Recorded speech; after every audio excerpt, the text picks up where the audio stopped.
E falando em área da saúde, hoje é o Dia Mundial de Prevenção ao Suicídio. Para falar mais sobre o assunto, vamos receber aqui o Dr. Ricardo Nogueira, psiquiatra e coordenador de saúde mental do InSaúde. Muito boa tarde, doutor Ricardo. É uma satisfação muito grande estar aqui contigo. Nós estivemos juntos já há algum tempo, né? É verdade. Isso. E eu estou muito feliz hoje, porque falar no Dia Internacional de Prevenção ao Suicídio é fundamental quando a gente sabe que tem gente cuidando da gente. Então, hoje pela manhã, o 1º Batalhão da Polícia Militar, da Brigada Militar, salvou mais uma pessoa. Uma pessoa ali no Menino Deus estava na sua janela tentando se precipitar. E aí o que ocorreu? A Brigada Militar foi oficializada daquilo, foi notificada e imediatamente acionou os seus Homens-Aranhas. E em segundos, minutos, os Homens-Aranhas entraram pelo apartamento de cima, no andar de cima, e não deixaram a pessoa se precipitar, como eles chamam, se atirar. E graças a Deus que a nossa Brigada Militar faz esse serviço há décadas já, e com muito sucesso. E até eu fico muito feliz, muito orgulhoso de poder divulgar isso aqui, Andrade, porque eu não ouço nunca ninguém divulgar esse trabalho maravilhoso da nossa Brigada Militar. É verdade. E Andrade, tem um outro detalhe. É muito comum no centro de Porto Alegre ocorrer isto. E no verão, é muito comum entre os nossos jovens, com o uso abusivo de álcool e drogas nas nossas praias aqui do Guaíba. E aí a Brigada Militar, dentro dessa operação Homem-Aranha, eles têm um helicóptero que tem uma sacolinha. E aí eles pescam o pessoal que está, às vezes, se afogando.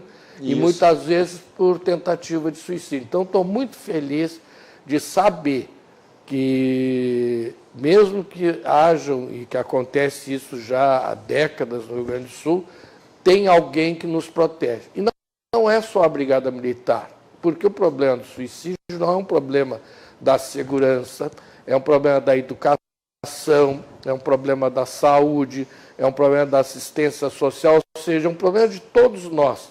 Porque na maioria das nossas famílias, todos nós temos algum parente que tentou ou que sofreu o suicídio. É verdade, doutor Ricardo. Sabe que, depois eu queria falar mais sobre o assunto. A gente tem, em primeiro lugar, tivemos há 4 anos, o doutor Ricardo chegou no estúdio aqui dizendo onde é que tu estavas há 4 anos atrás, até me assustei. Na verdade, o doutor Ricardo trabalha com a Odessa Mânica. É verdade que ela manda lá no senhor, dos seus colegas, doutor Ricardo? Ela é a Copedessa. A Copedessa? É a cooperativa da Odessa. Eu sou o diretor. Ela vai me matar. Tá bom, ela vai. Olha que depois vai ficar na internet a entrevista. Vou mandar para ela. Não, ela vai me... Ela vai lhe matar. Ela e os meus colegas lá da Copmed, eu sou diretor técnico, vão querer me matar. Olha só, um abraço para toda a equipe lá para Odessa da Copmed. Doutor Ricardo, uma vez eu ouvi falar que, na verdade, todo mundo diz que a expressão que se usa tem que se ter muita coragem para cometer o suicídio, né? Para tirar a própria vida.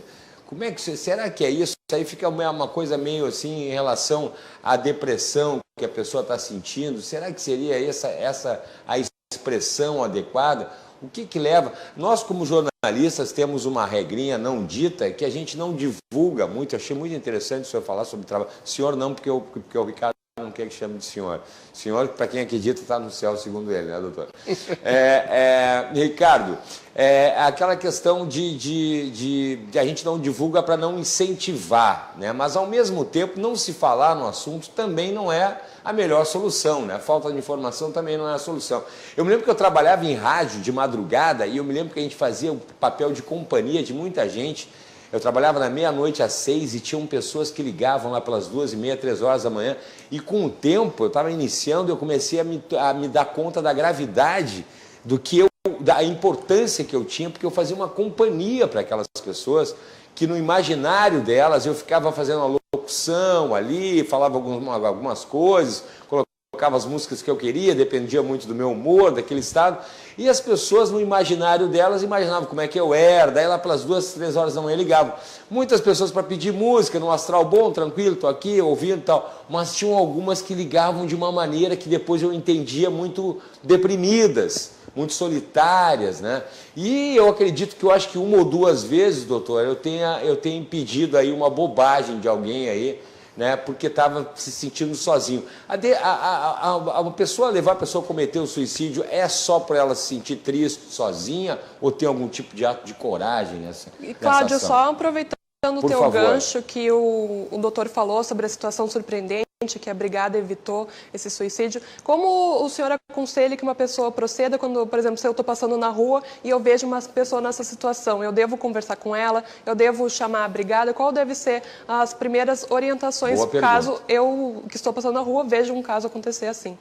Olha, eu que morei durante 10 anos ali no Menino Deus, né, e trabalhava e trabalho, né, na residência de psiquiatria do Hospital Mãe de Deus, é muito comum naquela nossa região e no centro de Porto Alegre ocorrer esses fatos em pacientes idosos. Nós temos 6 regiões aqui em Porto Alegre que são as regiões de maior risco, né? Então, no centro são os idosos, na Zona Norte são os jovens, inclusive tem uma pesquisa de jovens da Zona Norte de Porto Alegre, onde eles falam que 36% sentem desesperança. É uma pesquisa lá da PUC, que foi coordenada pela Blanca Verlang e pela Vivian Roxo Borges. E tem uma outra pesquisa que foi feita no centro de Porto Alegre com as crianças do ensino fundamental. E 8,5% dessas crianças referiam ideação suicida, vontade de morrer. Então, o que tem que ser feito? O que foi feito hoje. Chamar imediatamente pelo telefone da brigada. Andrade, qual é o telefone da brigada? 190. 190, e em questão assim de minutos, segundos, o SAMU também pode ser acionado. Qual é o número do SAMU? Me ajudem. SAMU agora me apertou. 190 que o SAMU... Da brigada. E o SAMU também trabalha de uma forma... A Melanie vai ver para nós o SAMU. Do SAMU, faz favor, botar aqui a emergência, acho que é um trabalho de utilidade pública. Então, são muito rápidos, muito eficientes, muito competentes. E também procurar, e as famílias procurarem, imediatamente, socorro nas nossas emergências, que eu sempre digo, não deixe ninguém só e não fique sozinho. Venha para cá ficar conosco.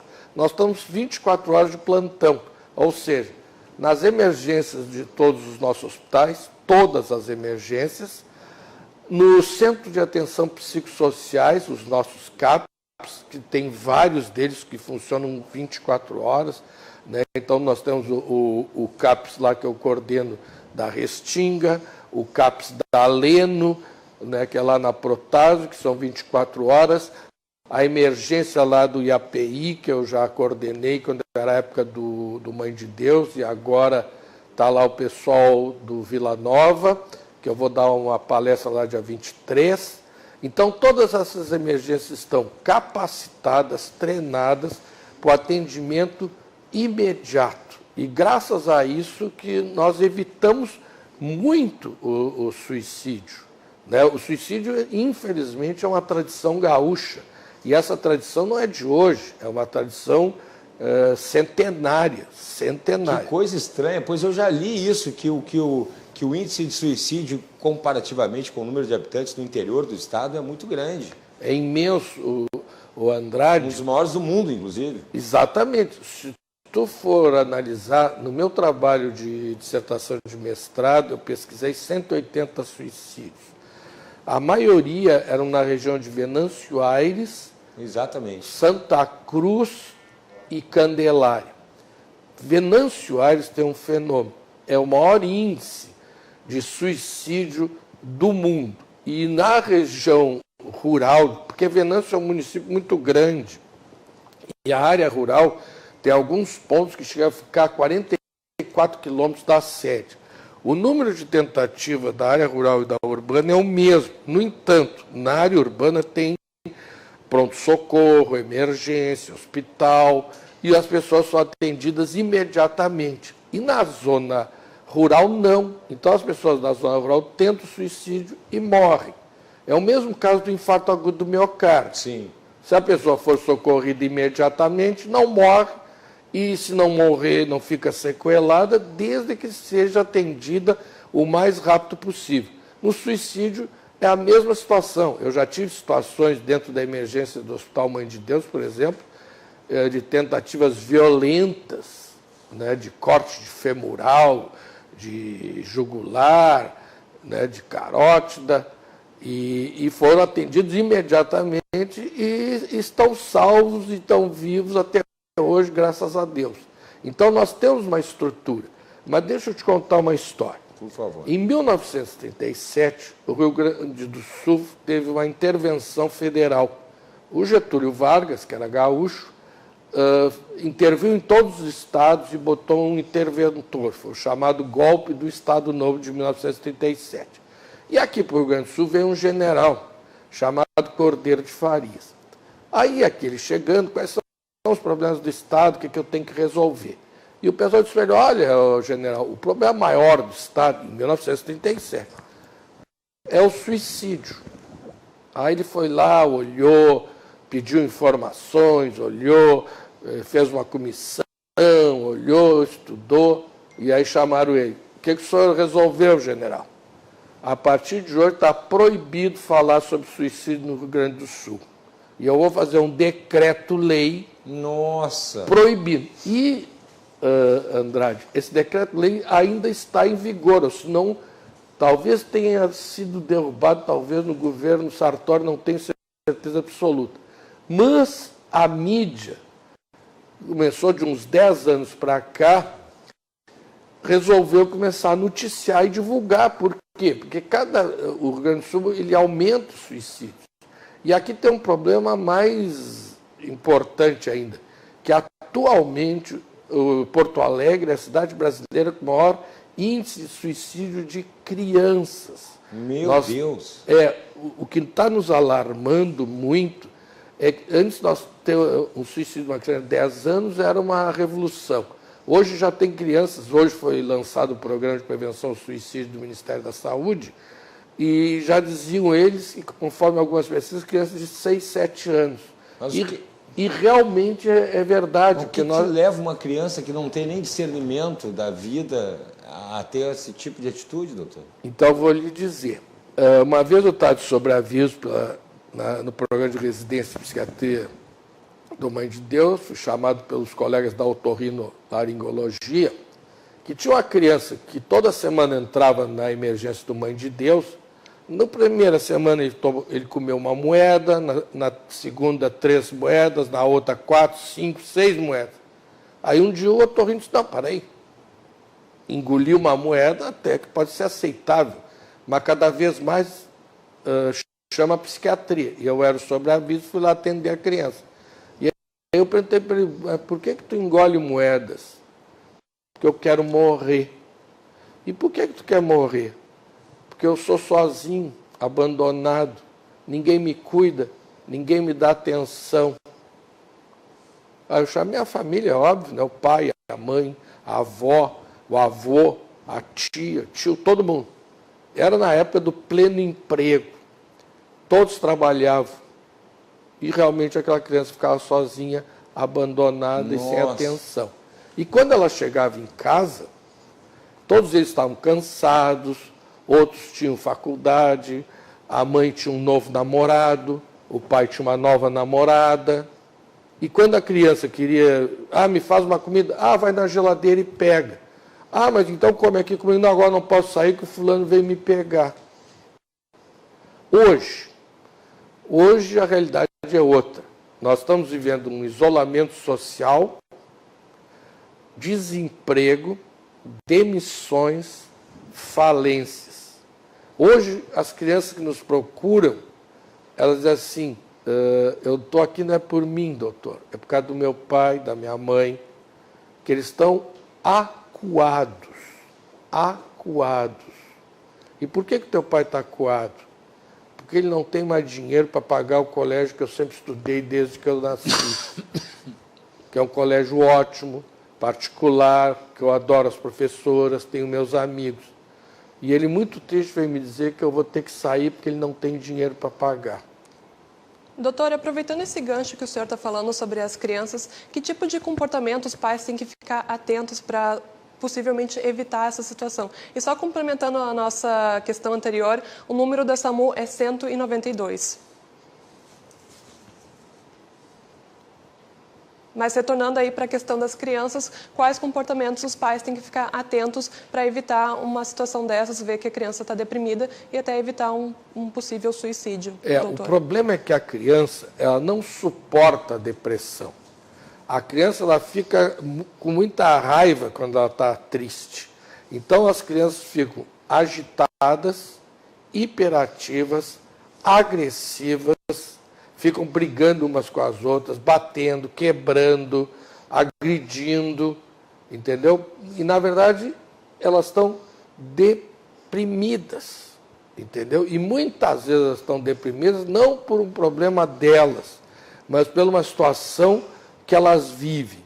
Outro fato, com o isolamento social, que graças a Deus está acabando, e graças a Deus essa pandemia também está passando, as famílias ficaram aglomeradas, amontoadas, e houve muitas agressões, houve um aumento de agressões domésticas, abusos, e quando a gente fala para uma menina, e menino também, mas mais são as meninas, sobre o abuso que ela é vítima, eu, na minha vã filosofia, achava que ela era abusada uma única vez na vida. Não, as meninas são abusadas cotidianamente, são abusadas pelos pais, padrastos, avós, tios, irmãos, sobrinhos, vizinhos, e raramente é por alguém estranho. E também a falta de segurança, né? Então, a falta de segurança no próprio território onde ela mora. Isso, então, gerou o quê? O Brasil se tornou o país mais ansioso do mundo, era o terceiro em depressão, e hoje, provavelmente, se nós fecharmos as pesquisas, deverá ser o primeiro. Em suicídio, nós, há 5 anos atrás, tínhamos 9 mil, há 3 anos atrás, tínhamos 12 mil, ano passado bateu em 14 mil, e esse ano, até paradoxalmente, diminuiu um pouco o suicídio, mas nós estamos esperando, conforme a orientação da Organização Mundial da Saúde, que no final do ano aumente mais ainda esse suicídio. Então, por isso que nós estamos, a partir de hoje, fazendo cursos de sensibilização, capacitação e treinamento dos profissionais de saúde. Vamos começar hoje lá no Instituto Brasileiro de Saúde, o IB Saúde, com todos os seus 1000 colaboradores. Então, vamos fazer essa capacitação para que a gente se sinta qualificado para diagnosticar, tratar e encaminhar essas situações. Em síntese, a questão do suicídio não é ousadia nem coragem. A situação do suicídio é desemprego, depressão, desamparo, desespero e desesperança.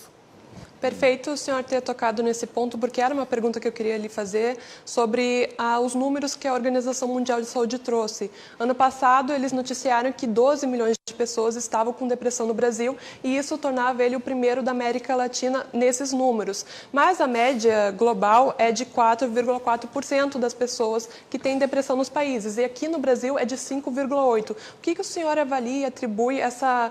Claro que é um movimento global, né, de depressão, mas por que no Brasil é tão maior? Porque a situação econômica do Brasil piorou. E agora nós já estamos em 19 milhões hoje, conforme a Organização Mundial da Saúde. A Organização Mundial da Saúde preconiza e nos alerta para uma epidemia pós-pandemia de medo e ansiedade. Então, nós já estamos com 19 milhões. E por que no Brasil piora? Por exemplo, na maioria dos países do mundo está diminuindo o suicídio. E no Brasil aumenta. Aumenta onde? Entre as crianças e os adolescentes. A segunda maior causa de morte de adolescentes no Brasil são os suicídios. E o aumento de mais de 50% nos últimos 10 anos do suicídio entre as mulheres, e principalmente as adolescentes. Então, o que acontece? Resultado dos abusos, aumentou o número de gestações indesejáveis, essas meninas desesperadas não querem ter filhos consanguíneos, do pai, do irmão, do tio, do padrasto, elas tentam o aborto, não conseguem o aborto e tentam o suicídio. Então, é um verdadeiro caos. E essa situação nós estamos vivendo aqui. Né? Eu dou consultoria numa instituição, né, de adolescentes aqui em Porto Alegre, que tem um número de mais de 1.400 alunos. E, infelizmente, isso é comum e está piorando. E então nós estamos numa recessão econômica, pulamos, infelizmente, para uma depressão econômica e com aumento exponencial do desemprego. Tá certo, então. Obrigado pela participação. Olha, doutor Ricardo, esclarecedor aí as suas colocações. Doutor Ricardo Nogueira, psiquiatra, coordenador de saúde mental lá do Instituto Brasileiro de Saúde. E repasso os parabéns a toda a equipe lá, né? Que nessa pandemia aí está com um papel fundamental, não teve sossego, ficaram na linha de frente aí de todo esse trabalho, viu, doutor?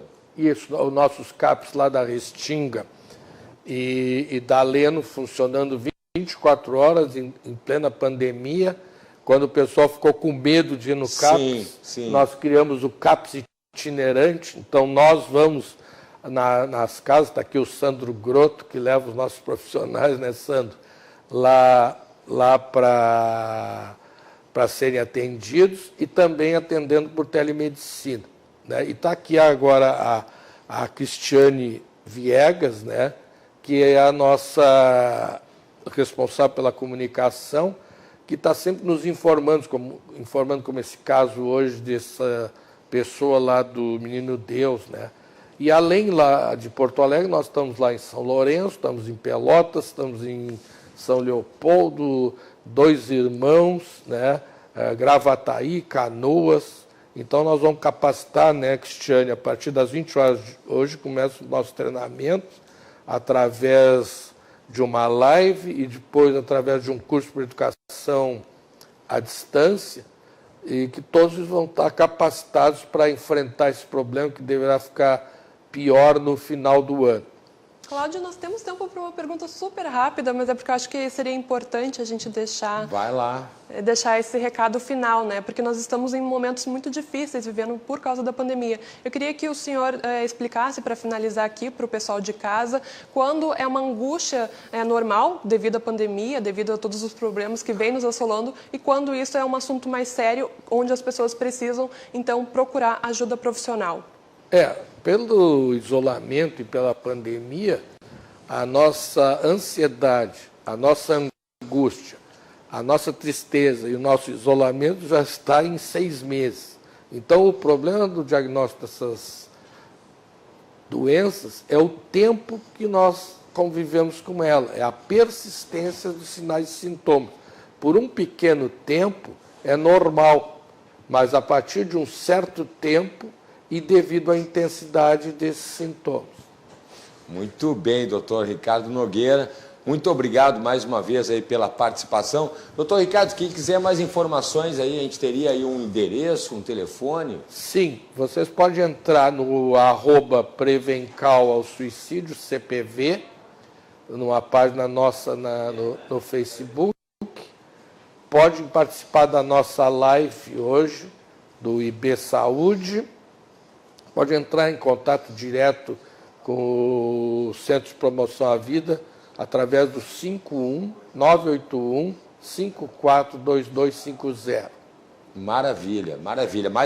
Muito obrigado mais uma vez. A Cris Viegas, eu vou pedir depois para ela compartilhar, minha colega lá da televisão educativa, estamos recebendo, compartilhar nas nossas redes sociais, lá no endereço da RDC TV Digital. Fica lá a entrevista completa com o Dr. Ricardo Nogueira, psiquiatra, coordenador da saúde mental lá do IB Saúde. Obrigado mais uma vez.